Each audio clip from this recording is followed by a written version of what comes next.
Hello दोस्तों, स्वागत है आपका मेरे YouTube channel study material with Sony sir के अंदर।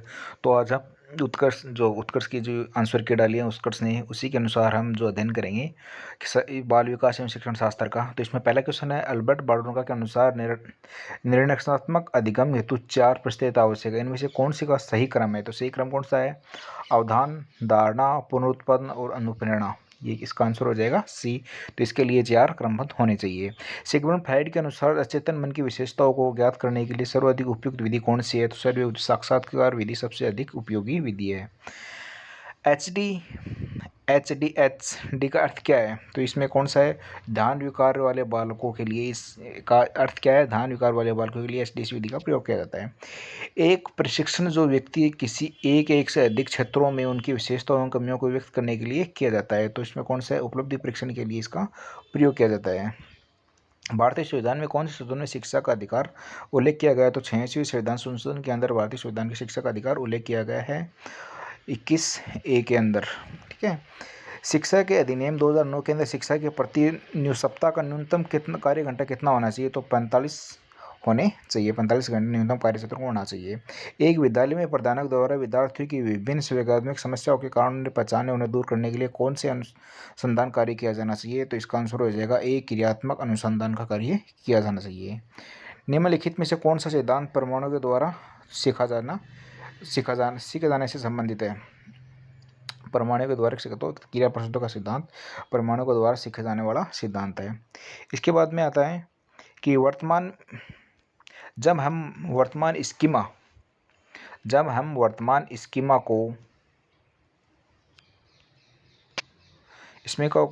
का प्रयोग बाह्य जगत के विश्लेषण करने हेतु करते हैं तब उसे कहा जाता है, तो आत्मसात्मीकरण भी कहा जाता है। निम्नलिखित में से कौन सी प्रेक्षणीय प्रशिक्षण की विशेषता नहीं है? तो वस्तुनिष्ठ प्रशिक्षण की विशेषता नहीं है। बाल केंद्रित शिक्षा का अर्थ कौन सा है? तो इसमें बच्चों के अभिभावक के प्रति उनके सक्रिय महत्व देना।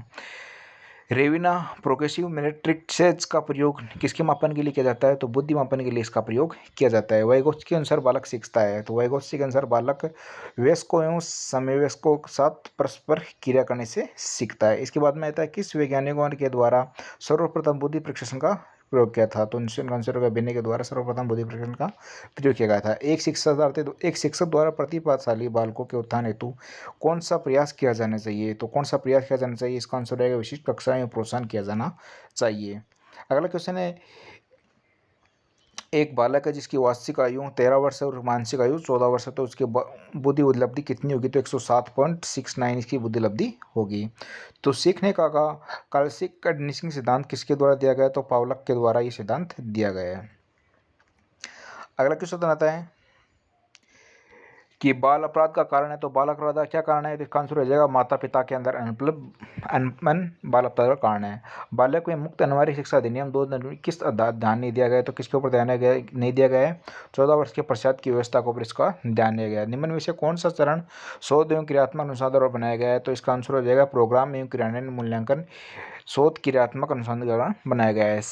NCF 2005 के अंदर कला शिक्षा को जोड़ने का उद्देश्य क्या है? संस्कृति विषय की सहायता करना इसका मुख्य उद्देश्य है। विकास कभी न समाप्त होने वाली प्रक्रिया है। ये विचार किसके संबंध में है? तो इसका आंसर है निरंतरता के सिद्धांत से संबंधित है। निरंतरता के सिद्धांत से संबंधित है। निम्नलिखित में कौन सा बुद्धि का घटक नहीं है? तो कौन सा बुद्धि व्यावसायिकता बुद्धि का घटक नहीं है? निम्नलिखित में से कौन सी प्रक्रिया मनोवैज्ञात्मक नहीं है? तो मनोवैज्ञात्मक ने सोचना मनोवैज्ञात्मक नहीं है। खेलना, गेंद फेंकना और लिखना ये क्या है? मनोवैज्ञात्मक प्रक्रिया है। व्यक्तित्व मापन के लिए 16 है। PFC प्रश्नावली किसके द्वारा दी गई? तो इसकी किसके द्वारा? RB कैटल के द्वारा ये दी गई। निम्नलिखित में कौन सी विशेषता प्रतिभावान बालक के लिए है? तो यदि कक्षा में इसका आंसर हो जाएगा A। ठीक है, चलते हैं अगले क्वेश्चन की ओर। अपना अगला क्वेश्चन है, विशेष आवश्यकता वाले बच्चों के लिए शामिल करना चाहिए। तो शिक्षा में दृष्टिकोण, विषय वस्तु और धारणा परिवर्तन की अपेक्षा करनी चाहिए। ठीक है, शामिल किया जाना चाहिए। समस्या समाधान नहीं है, तो समस्या समाधान कौन से संगीत वाद्यों को करने की योग्यता वर्ग में। इसके बाद में आता है कि प्रासंगिक अंतर्बोध प्रशिक्षण की व्यक्तित्व मापन के लिए सर्वश्रेष्ठ विधि कौन सी है? तो प्रक्षेपी विधि सर्वश्रेष्ठ विधि है। इसका आंसर हो जाएगा C। इसके निम्न में कौन सी सृजनात्मक की ओर ले जाता है? तो अपसारी चिंतन सृजनात्मक की ओर ले जाती है।